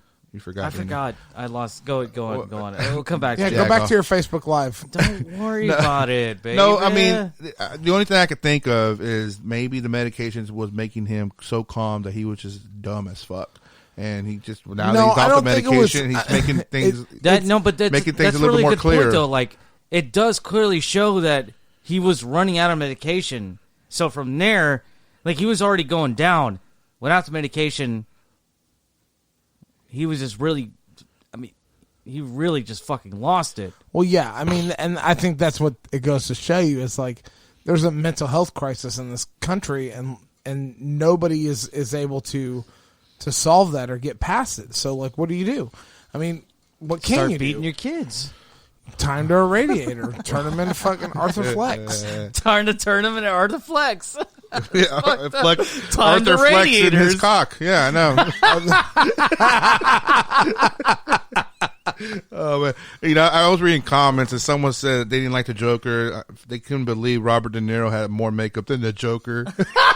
God damn! He was still stuck on the Irishman. That's what it was. Was Murray Franklin's assistant that came to the door? Was that one of the bad guys from Die Hard? What? Murray Franklin. Oh, right. Now he looked like a fucking. He looked like one of the bad guys from Die Hard. The guy that did Mo. What from Simpsons? Who voices Mo? Hank Azaria? Hank Azaria. He looked like an old version of him. I could kind of see that a little bit, like a lip gloss and shit, lip balm and all that bullshit. Yeah. He looked like one of the bad guys from Die Hard. Is what I saw. I was reading an article that Robert De Niro wanted to do a table read on this fucking movie, and actually Caleb is the one that sent me this article. Who is this fucking Caleb guy? He's not on this fucking podcast. Quit bringing him up. Yeah, why not? He's the one responsible for voodoo, so Yeah, what that's you true. want? Voodoo What you what? want? I will stay. He will be there. He's my hero. He will be there next weekend for us. He's going to be the one that's going to grant us handicap access. He's going to take your press pass. Yes. Right, Caleb? You're going to give us I a want my sympathy press pass. pass. He's going to give us a sympathy pass at Pandemic Tours. But like, no, I've got a fucking handicap parking pass. I mean, Jesus Christ. no, you don't. No, you do. I know you do. But he's a real deal Holyfield. Oh, Jesus real deal. Christ. What were they talking about? Thank you, Paul. God damn it. I forget. Robert De Niro wanted to do a table read, and Yeah. Joaquin Phoenix was like, fuck no, I'm not doing no table read.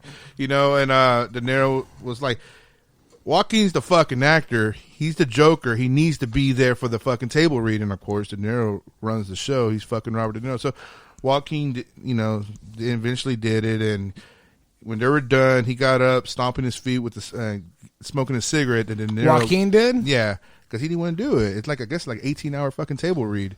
And, Damn. And then De Niro just gets up, shakes his cheeks, and gives him a kiss, like it's going to be okay. And that's it, which And kind of tells you. slaps him a little. Yeah, and jerks him and everything. Did you hear Kevin Smith? Classic De Niro. Did you hear Kevin Smith's reaction to when he met Joaquin? No. So he went to a everybody, I'm a big Kevin Smith fanboy. No, So you're not. Yeah. Jacob is too. Yeah, he's good people. But he was at a vegan gala or whatever. Gala. And The party for rich people. Yeah. so he was at accepting an award or something for vegan rights or something because he turned vegan after the heart attack. But when they got there, Joaquin Phoenix is vegan also, so they sat him at Joaquin's table.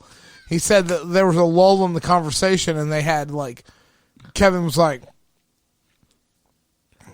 to get him to go have a chat with him outside or whatever. So he was out there sucking him off on the Joker and whatever, and basically his whole career. And Kevin was like, "Man, in this one movie, you mispronounced this lady's name the entire movie, and I really dug the way that that made your, that the perception of your personality as that character, really made it seem like you really didn't give a fuck about her, and that's really what you were trying to portray." And Joaquin was like, "Did I?" And it just reminded me. I don't know why that reminds me. It throws back to you remember in high school, when you're reading Edgar Allan Poe poems and stuff like that, and they're like, "What is the symbolism of the blue curtains in this room?" And you're like, this motherfucker didn't think of that when he wrote this. Yeah. He was just maybe the curtains are blue, I guess. You know what I mean? The symbology. Yeah. What is the symbology? That's not a word. But it's it just Saints it is. I mean, it just trying to get back on track. Right. It just goes to show you, apparently, Joaquin didn't think that anybody was going to go see this movie. He took it because he thought it sounded fun. And now, from what I heard, they're already in talks for doing a sequel. Well, that's, Warner Brothers is throwing a lot of money at Todd Phillips to do a sequel to this. Well, that'd be he nice. should fucking take that money and just throw it fucking back. Yeah. Don't do a goddamn $95 thing. million opening weekend. David Lynch that shit. Yeah, make it David Lynch, bitch, right? Yeah, do it like David Lynch. Believe make it or terrible. not, that is one of the many things you can use for formaldehyde. So, how did you get in my house? So sorry, it's when we were talking about Martin should be cut Scorsese off. being part of this film, he really was not a part of this film. Yeah. Yeah. Because fuck you. Yeah, so I Scorsese. even hear because of the whole Marvel thing or what? No, you no, just no. because Robert De Niro was involved, you assume Scorsese was involved? there was reports. no, that's the There was truth reports. though. There Like I was thought it reports. was he was actually And producer. Scorsese came out and he said, Wasn't he, Caleb? No, Scorsese came out and said that he Caleb wasn't is not part on this of- fucking He podcast. wasn't Caleb a part knows a of lot it. about this shit. Shut the fuck He up. wasn't part of it, but he did. He did because he was too busy with He Irishman. did suck Robert De Niro's No. dick during breaks. No, he did. No, he did bring his art assistant and the wardrobe directors and their crew on set for that movie. Now, were you gonna say something? No. Go ahead. Oh, I'm just. oh. I'm just Now I hand just signals lost here. my fucking train of. I lost my train of thought. Fuck yeah. I forgot what I was gonna say. Yeah, you did. It's all right. I mean, I I think heard- that like I think wrapping it up, I was like, I think we're all in pretty much agreement that like the movie was really good. Now you really want to vote it a 6. I know you do. I don't though. I just don't. I don't see. There's a lot of people that I've talked to, a lot of friends of I'm just mine kidding. outside of present company excluded. Yeah. That want to like really blow this movie pretty hard and like talk about how great. Now, granted, I will agree that this is one of the best movies of the last 5 years. I mean, hands down, you can't argue with that. Like, it's a really, really great movie. The storytelling, the acting, the directing, some of the cinematography shots in this movie are fucking incredible. I mean, just the way that, like, the way that Joaquin portrays that character, it was really good. I just felt that if you're trying to step it up from what Heath Ledger did, or take it a different direction, even like it could have been done it could have been done a little better. I don't think they wanted to step it up though, because they're two different. Like I said, I think the Joker relates a lot to the time frame on when that movie was created, just like this Joker relates to the time frame. Of this But one. what is it? It's hard to. But what does that say that the Joker movie that we're talking about now is relating to the time frame that we're in now, but was set 30 years ago? Right. I mean, obviously it was set 30 years ago, but I mean, Well, what is that saying? Damn near 40. well, I'm, Fuck you! You're damn near 40. No, it was 1981. Yeah. It's almost. What It's I'm trying to get at is 2019. the messages that Go that fuck was yourself. across. I'm just Is what I'm trying to saying. get across. So I mean, comparing, and a lot of people are going to compare the Jokers, and I mean, if you really want to compare the Jokers, just compare them to Jared Leto. You know what I mean? I don't think it's fair to compare them to Heath Ledger or even Jack Nicholson, because those were the best Jokers for that time era. My opinion. Even Mark Hamill. Yeah. God damn, you're such a fucking DC fanboy. Okay. Well, I'm just saying. I have admitted that I'm a Marvel Yeah. fanboy, Yeah. but you have not admitted once that you were sucking this film's dick strictly because you love DC. No, because the first comment I made about this movie was like, take the Joker name out and call it the Clown. I'm very unbiased on this movie. I think I was looking at this movie and I'm looking at all the camera shots, and Todd Phillips did a lot of dolly shots where he pans the camera sideways, he pans it in and out, and I was looking at the buildup of this character, and it's well written. The only caveat to that is I wish they didn't do the Thomas Wayne thing, how it was so close in relation. Or like, Can you explain to me the scene where he climbs into the refrigerator and what the purpose of that was? And that is a good, and I think that's right. That happens right before the when he goes into the neighbor's house. Or damn it, man! I wish I had the fucking timeline. I know that definitely was, because I always thought that would happen right after the Zazie Beetz one. But my whole thing is like, in a refrigerator, if you climb into the refrigerator, it should cut off your oxygen. He should have passed out and died in that refrigerator. He wasn't there very long, was he? Oh no, it doesn't show that. It doesn't though. show that though. That happens when he took that beating, I think, or he got punched in the nose with Thomas Wayne, and he goes he goes to the bathroom and he's laughing uncontrollably, and Thomas punches him. After that, that was a great scene, and he goes into the guy that they cast refrigerator. as Thomas Wayne was fucking great. The only thing we can say is that he went to the refrigerator to ice his fucking nose, and he just wanted to be alone. He was fucking numb. So he threw the Numb. only food that he had on the floor.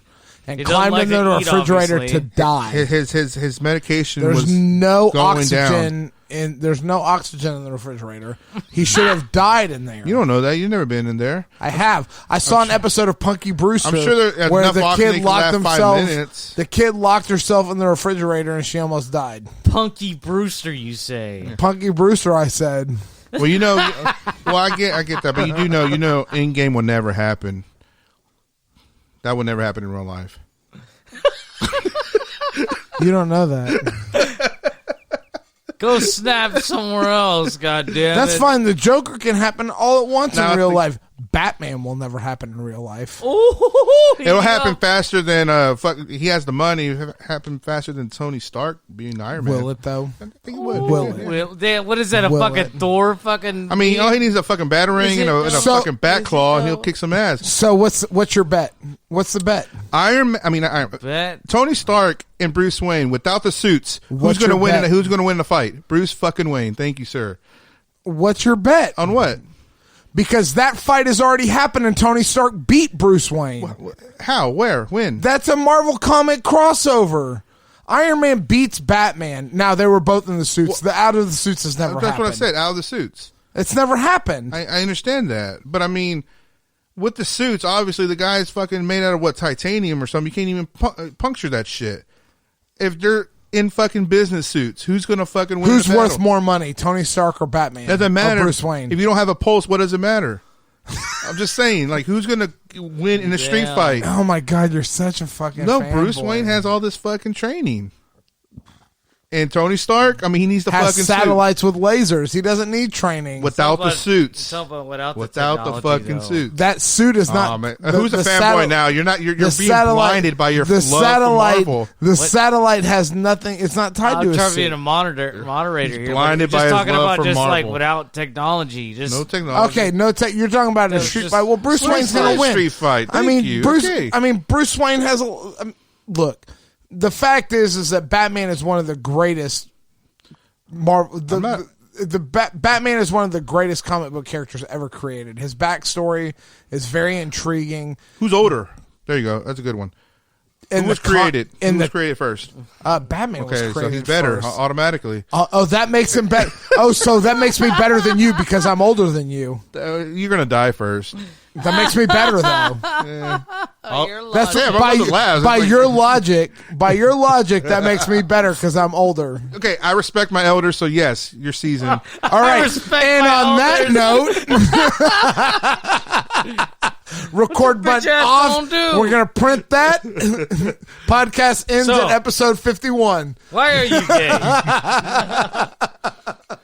Yeah. Now because of that, I give it a 9 out of 10. Now, I gotta just piss to piss so Rob. bad. Just to piss me off. All right. 9 out of 10. I mean, like I said, I have my issues with it, but I think that overall, the overall arcing story of it is very good. I mean, you can't argue with that. I mean, it's Joaquin did a great job. Todd did a great job. There's some holes that I wish would have I been got you. filled. Yeah. Just do me a solid, please. When I buy this shit on Vudu, you better not watch it again. I still got his account. I haven't signed in on 2 of my TVs now. It's all right. It'll be pirated You on. can thank Caleb for this shit. It'll be pirated. It'll be pirated 100%, and I'll watch it on the Plex server before I ever watch it on your Voodoo account. Oh, okay. And tell Knocking your wife, Voodoo. tell your wife I'm sorry that the other day we went to go watch Toy Story 4, and you kicked her off. and Yeah. I kicked Landon. I'm pretty sure Yeah, it Landon was Landon watching. loves that movie. And Yeah. and I was like, my mom was here with my nieces and my daughters and stuff. They were trying to watch it. But were you able to watch it though? No, because your wife started up the movie again, and I was like, my mom was like, well, just tell them we haven't seen it and we're trying to watch it, and I was like, no, that's not the way this works. I'm not going to call one of my best friend's wives and be like, hey, can you not watch this movie with your son that you own this movie so that I can watch it because I haven't seen it? Hey man, I had that downloaded, so you can always reach out. And we'll watch it again another time. But so just let you know, Landon's hours of being awake are from fucking 8 in the morning to like 10 o'clock at night. So I have a very short window to get in there and watch it, and he loves Toy Story. So Dude, I gotta wait until he's watching like Toy Story 2 or 3, and then I can get in there and watch Toy Story 4. He's jizzed out, man. he's all woodied out. Oh man. And on that note, no comments. Fuck your Facebook live stream. What? Give a shit about that. I never said anything. You pointed at the fucking phone. I was talking to my buddy. No, fuck him. Fuck you. In case you forgot, we'll be at Fandemic. Leave my buddy alone. 18th, 19th, and 20th. If you except for there, Rob, if you're there, I'll fight him. I don't care if he's handicapped or not. He's got garage sales to do and shit. I think. No, what? I don't know. Rob is being an auctioneer. Wow! All right, let this shit go. Fuck that midget. Okay, so the reason why Rob's not going to really be there is is because he has a gig being an auctioneer at some fucking estate sale. That's not true, but it's pretty close. And on that note. And on that note, several fucking notes. Go fucking. Thank you guys for joining us on this episode. Do not forget to head over to Fandemic Tour 18th, 19th, and 20th. Here in Houston, fandemictour.com. Big shout out, as always, to our good friends and sponsors over at Eureka Heights. 918 West 18th Street. Was that the address? Yes, sir. Yes, sir. Is that right? Located right in the Heights, in the heart of Houston. Eureka Heights. Always a good time over there. Now the weather's cooling off. They got some great stuff coming on. They got a couple of tanks that they need a name, and I did comment saying you should name it Albert Clifford Slater, which I don't know if you guys know that, which is AC Slater. I knew. Is that what that is? Did you see my comments? I did. I didn't like them. You didn't like Tanky McTank? That was a good one. I'm not gonna like Tanky McTank face. That was a good one. Or Tanks a lot. Or Dick Face. Or Frank the Tank. Frank the Tank would have been awesome. Frank the Tank's a good one. Frank the Tank. Tanky McTank Face and Tanks a lot.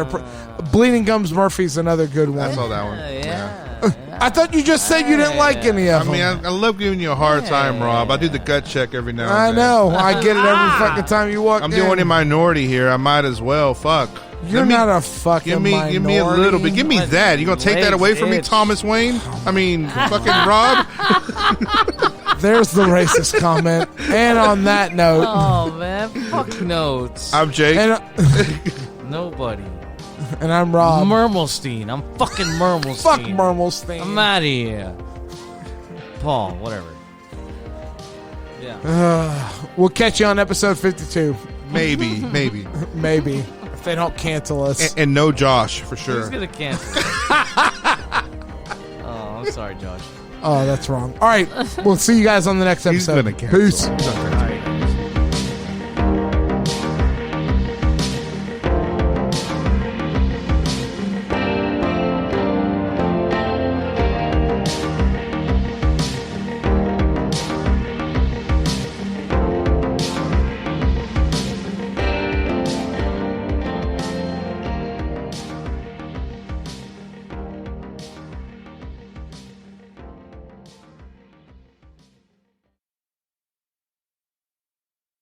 Gentlemen No Class is proud to be a part of the HC Universal Network.